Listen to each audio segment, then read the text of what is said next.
here. See if anybody can say this word. Can you say that word? Anybody say that word? I think they can say this word. Let's get a smart older kid. What's it say? Huh? Give me a tease? Close. Give me a. But it's not give me a tease. Give me a tease. Let's try somebody in the middle row. Give me a tease. Give me a tease.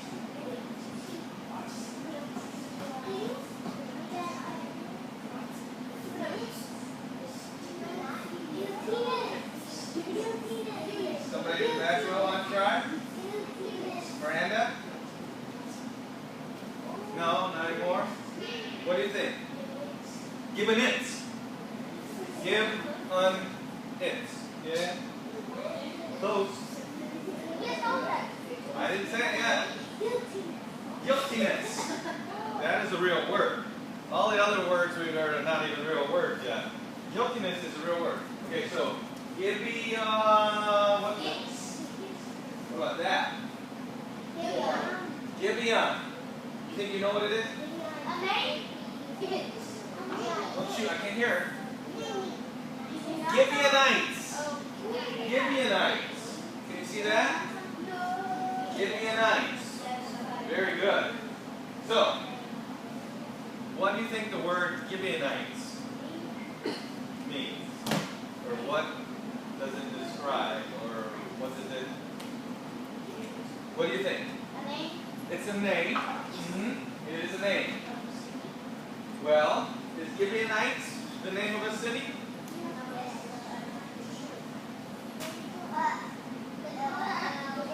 What do you think? What is that? Gibeon. Right? Oh boy! Oh, it's not a spider. I thought it was a spider charging me. It's a penny. I'm a penny Richard. Oh, the clock fell. That clock is dead. At the same time, all the time. What do you think? You don't know, do you? People. They are people. Gibeonites are people. Does anybody have any idea where the Gibeonites come from? Where do the Gibeonites come from? Where do the Gibeonites live? Who are the Gibeonites? What do you think, Haley? A troop? I'll give you a hint. Where do the Gibeonites come from? What do you think? Think she's right? She yelled it out? Gibeon? You think the Gibeonites come from Gibeon? Yeah. They do. Now, alright, now I got somebody, I need somebody to look at this map. You come up here and show the class where Gibeon is on our map. Okay? So, Amaria, come up here carefully and go to the side so they can see what you're pointing to. Can you find Gibeon on there? So where's the dot that goes with Gibeon? Okay, everybody see where he's pointing to? Put your finger there and hold it there so they can see it. Everybody see? Okay, you're in front. Okay? Everybody see where Gibeon is?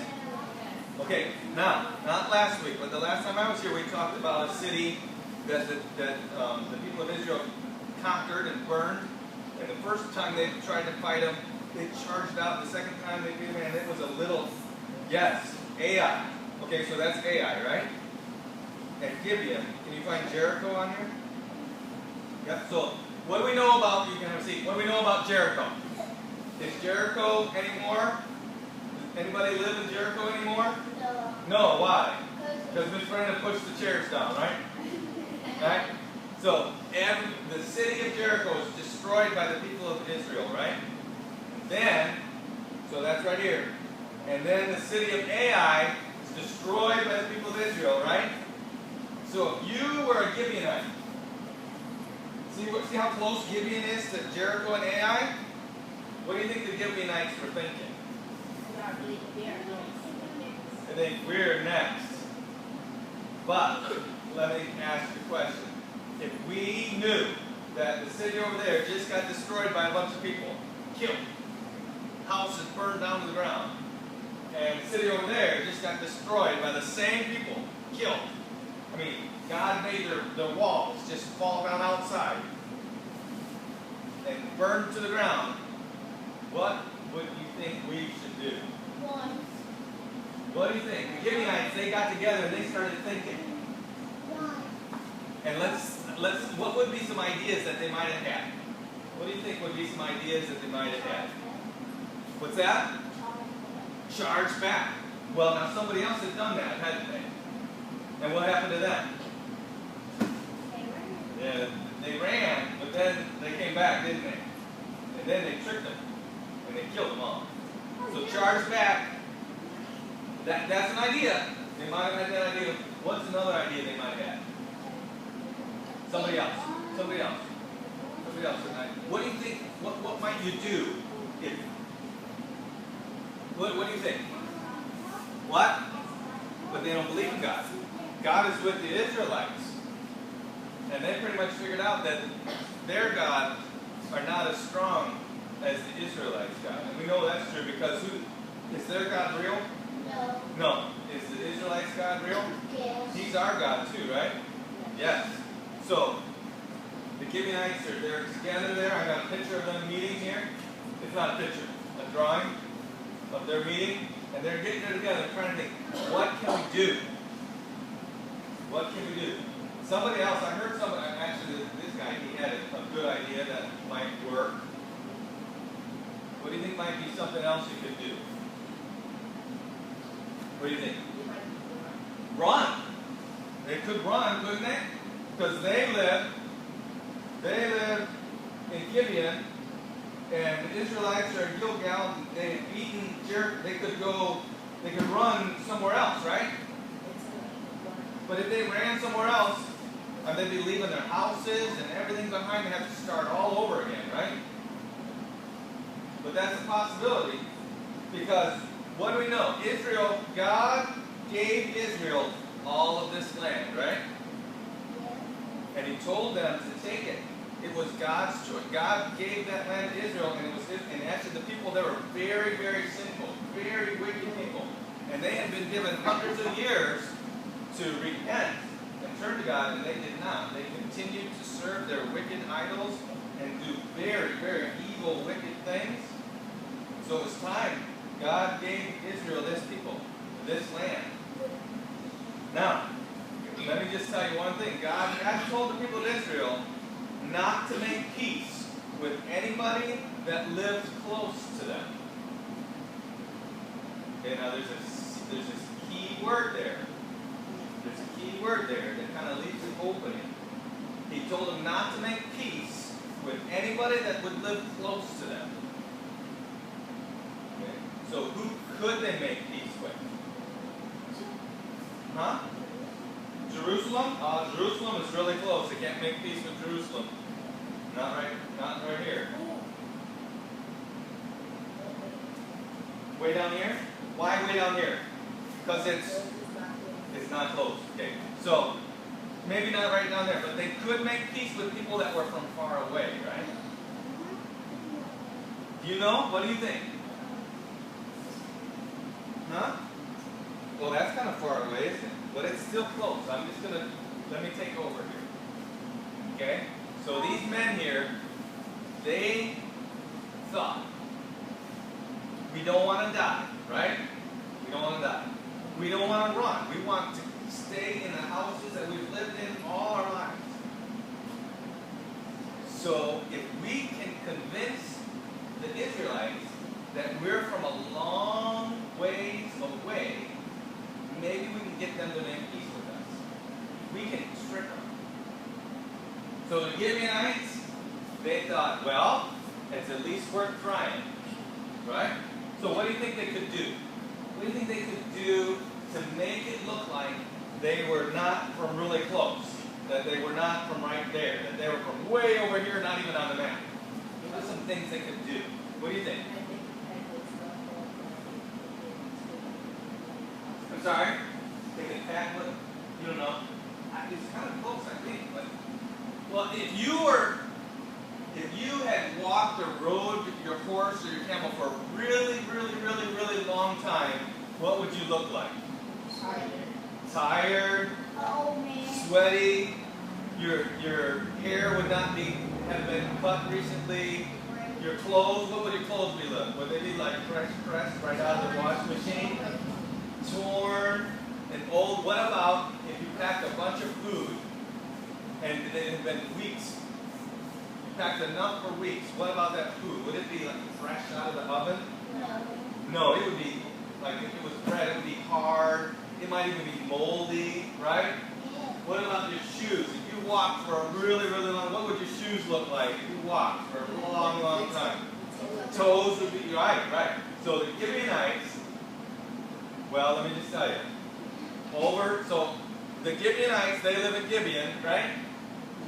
And the Israelites are in Gilgal, not very far away. Well, one day they were around the camp in Gilgal, and some men came into their camp. Okay? Men came into their camp. Can you see these men? Let me tell you something. Look at those clothes. Those clothes are ragged.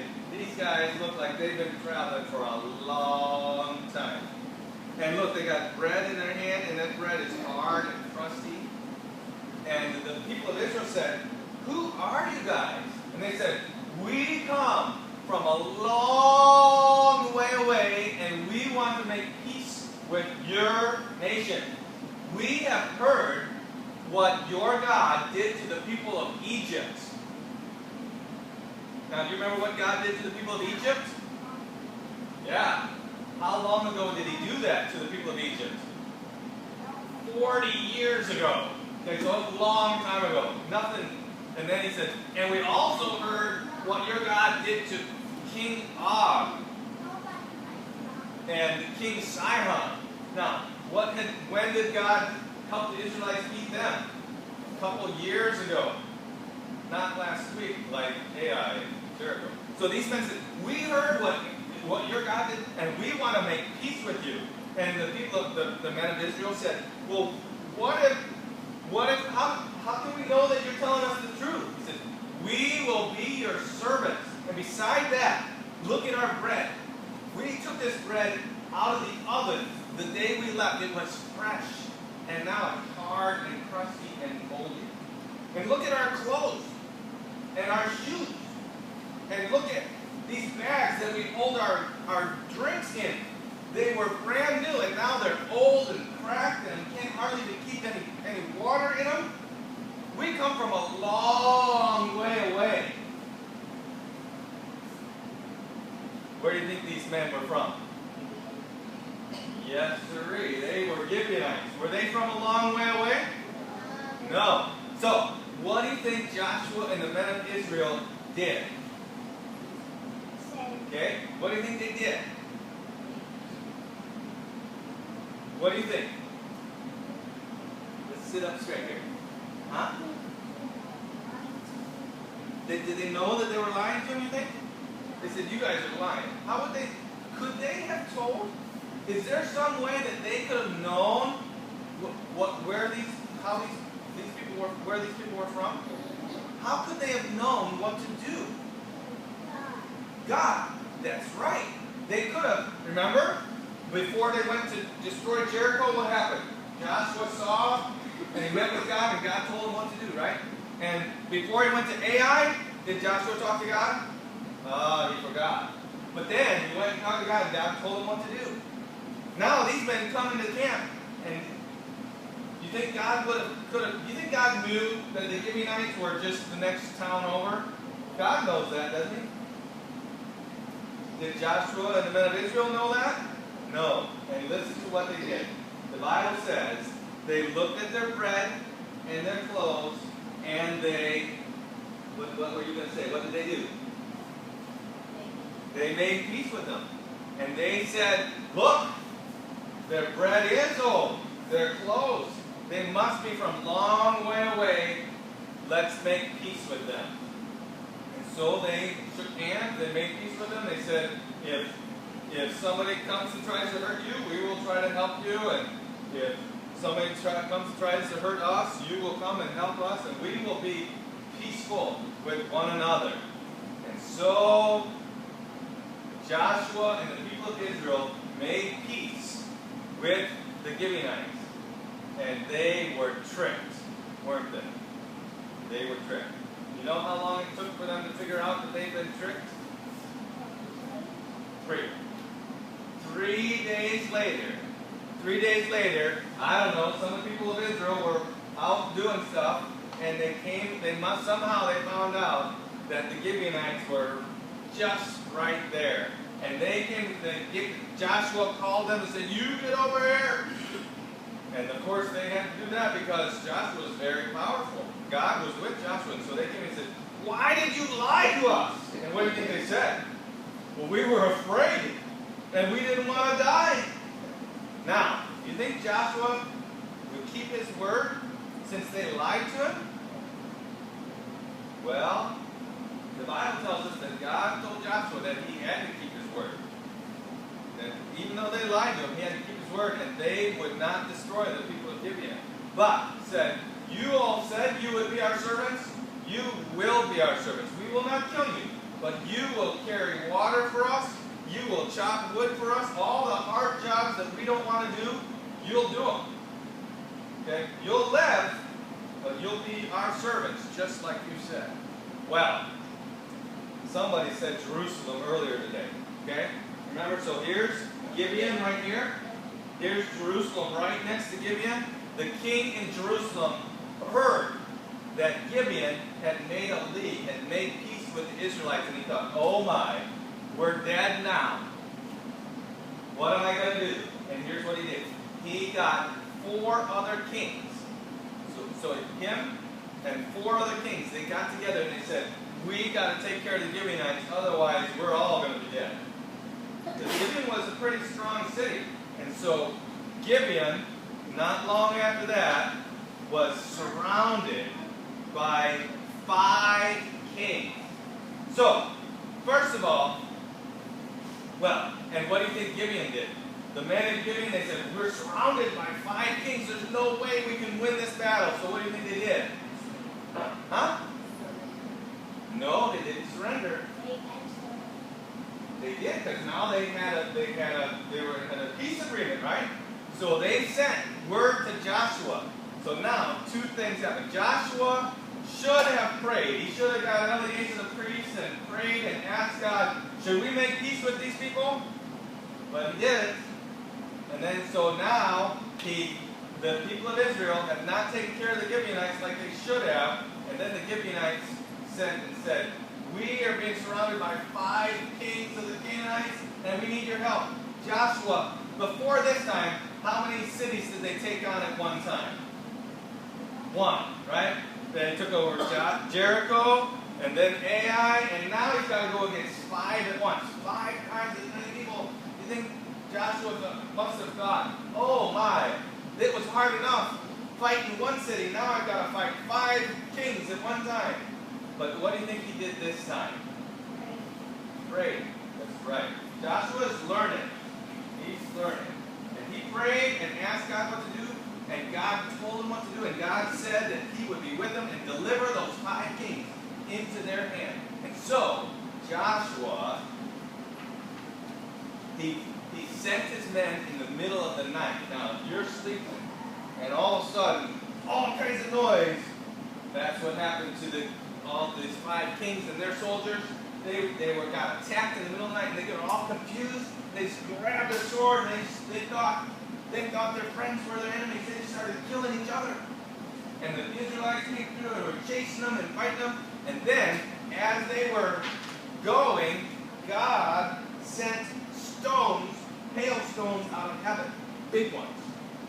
So big that it knocked these soldiers in the head and killed more. The Bible says more of the enemy was killed from the hailstones than from the swords of the Israelites. So they were chasing them and fighting them. 5 whole kings, and their armies were going after it. And they started at night, and the day started going and going and going, and Joshua could tell that they needed more time, and he didn't want them to get away before it got to be dark. And so he prayed again. And this is something that hasn't really happened, I don't think, maybe once before for Joshua. He prayed and he asked God, he said, "God, make the sun stand still over there and the moon over there. And guess what happened? The earth, the time stopped. It was like you heard of the longest day? It really was the longest day. There was more than 24 hours in this day for Joshua and the men of Israel. And they were able to conquer all 5 kings and all their armies. The kings, they saw that they were losing and they ran into a cave and hid. And then Joshua said, just throw some stones over top of the hole. And then he came back later and they killed those 5 kings.